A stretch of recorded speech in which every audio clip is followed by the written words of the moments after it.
पूर्व राष्ट्रपति यशस्वी वैज्ञानिकों में से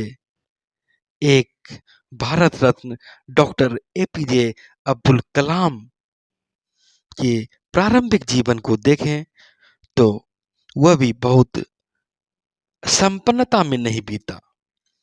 बल्कि तंगहाली में ही बीता। आर्थिक रूप से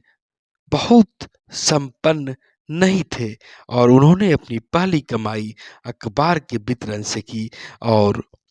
इनका जिक्र वे जीवन भर करते रहे और अपनी पहली कमाई पर हमेशा वे गर्व करते रहे।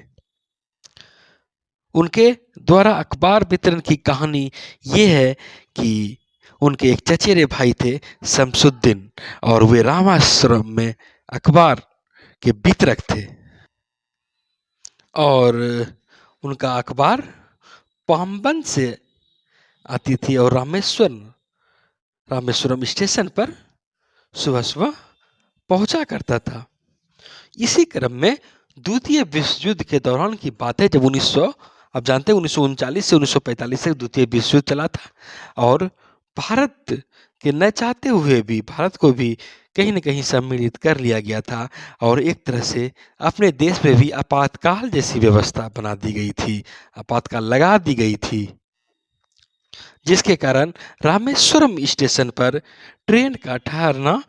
बंद कर दिया गया। ऐसी स्थिति में वहाँ पर अखबार नहीं उतारा जा सकता था और फिर क्या करने लगे कि अखबार का जो बंडल था वह धनुषकोडी और रामेश्वरम के बीच गिरा दिए जाते थे और उसी में शमसुद्दीन, उनके चचेरे भाई जो थे, उनको किसी मददगार की तलाश हुई जो कि उनको